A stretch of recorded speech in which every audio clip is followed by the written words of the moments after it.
Hello engineers, आज इस video में हम डिस्कस करेंगे introduction of BBS means bar bending schedule.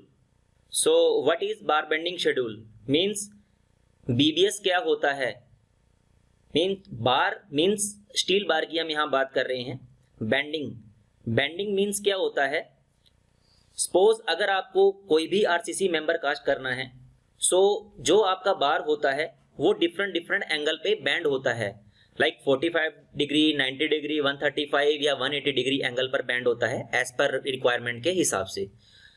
Example लेते हैं, अगर आपको मान लो किसी भी कॉलम का बीबीएस प्रिपेयर करना है तो कॉलम के अंदर जो आपका बार डलेगा वो कुछ ना कुछ एंगल पर बैंड होकर ही डलेगा। सो वो चीज होता है बेसिकली बेंडिंग। शेड्यूल क्या होता है। शेड्यूल मीन्स आपको अगर एक बीबीएस प्रिपेयर करना है किसी भी आरसीसी मेंबर का, सो इसके लिए हमें एक शेड्यूल प्रिपेयर करना होता है जिसको बोलते हैं हम बार बेंडिंग शेड्यूल। एग्जांपल लेते हैं इसका भी। सपोज अगर आपको एक फुटिंग की बीबीएस प्रिपेयर करनी है, सो उसके अंदर आपका एक शेड्यूल बनता है। मींस उसके अंदर उस बार की कटिंग लेंथ कितनी आएगी, देन उसका नंबर ऑफ बार कितने आएंगे, जो नंबर ऑफ बार डले हैं उसका कुछ ना कुछ वेट होगा तो उसका टोटल वेट कितना आएगा। सो इस तरीके से एक शेड्यूल प्रिपेयर करते हैं हम जिसको बोलते हैं बार बेंडिंग शेड्यूल। सो ये एज पर साइट के अकॉर्डिंग हम इंजीनियर्स को प्रिपेयर करना पड़ता है कि पूरे ड्राइंग के अकॉर्डिंग जो बीबीएस प्रिपेयर होगा उसका एक पूरा शेड्यूल बनता है जो आगे के पार्ट में हम सीखेंगे।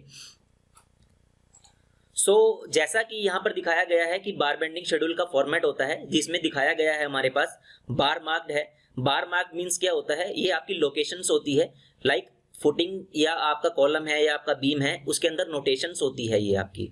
डिस्क्रिप्शन क्या होता है, डिस्क्रिप्शन इन द सेंस हम किस मेंबर का बीबीएस प्रिपेयर कर रहे हैं, लाइक फुटिंग है, कॉलम है, बीम है, स्लैब है, ये हमारे पास डिस्क्रिप्शन में हम नोट डाउन करते हैं।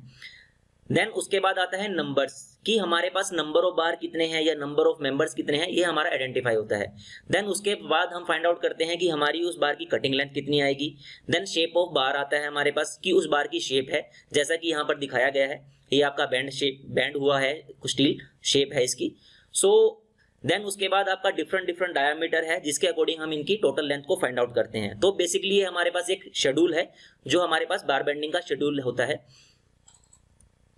सो ये हमारे पास क्या है, ये हमारे पास टोटल वेट है।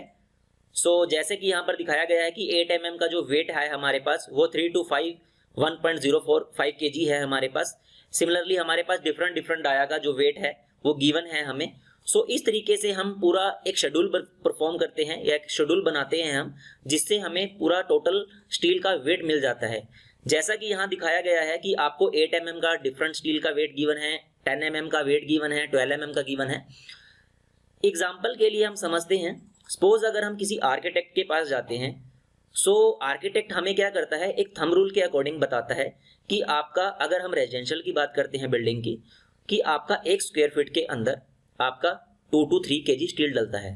बट उसमें प्रॉब्लम क्या आती है, उसमें प्रॉब्लम हमें ये आती है कि उसमें हमें ये नहीं पता कि 8 mm का स्टील कितना डलेगा, 10 mm का स्टील कितना डलेगा या 12 mm का स्टील कितना डलेगा।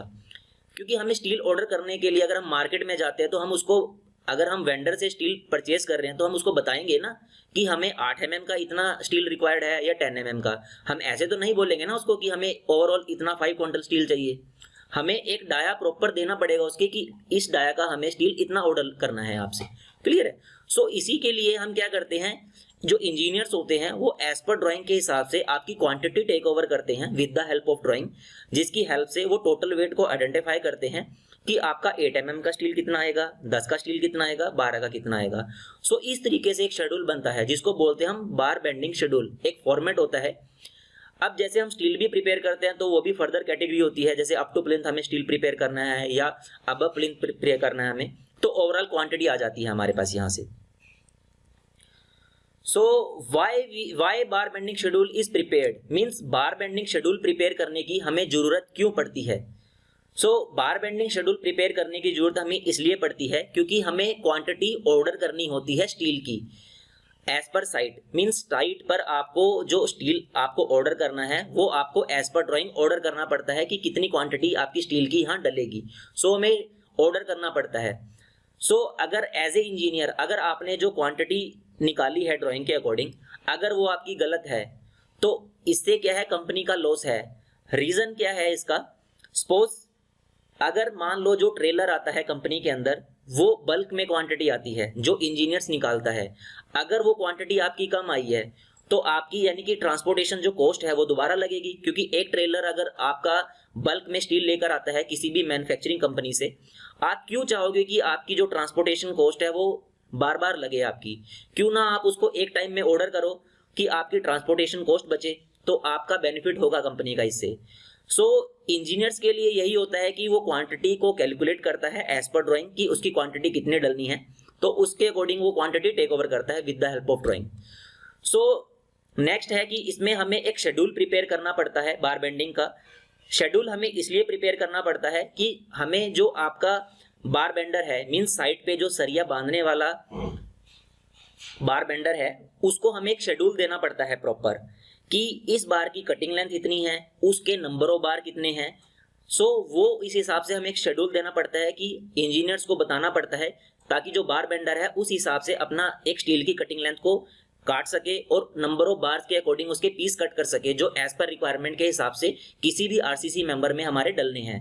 सो इसलिए हमें एक शेड्यूल बनाना पड़ता है जो हमें बार बेंडर को देना पड़ता है।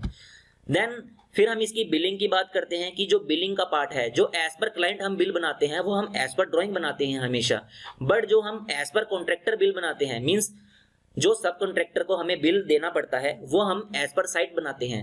एज पर साइट और एज पर ड्राइंग के हिसाब से बहुत बड़ा डिफरेंस आ जाता है हमारे पास, क्योंकि जो एज पर क्लाइंट के हिसाब से हम बिलिंग लेते हैं उसमें हम किसी भी तरह का कोई डिडक्शंस नहीं करते, बट जब हम सब कॉन्ट्रैक्टर को बिल पेमेंट करते हैं उसमें हम अलग अलग तरह से जैसे हम डिडक्शंस करते हैं। लाइक जैसे आपने 45 डिग्री के एंगल पे बैंड होता है, 90 डिग्री के एंगल पे बैंड होता है जो आपका स्टील होता है, डिडक्शन करने के बाद आपकी जो लेंथ आती है वो डिडक्शन होने के बाद आती है, तो उस हिसाब से हम कॉन्ट्रैक्टर को बिल पेमेंट करते हैं। सो इसलिए हमें ओवरऑल बार बेंडिंग प्रिपेयर करने की जरूरत पड़ती है, एक शेड्यूल प्रिपेयर करने की जरूरत पड़ती है।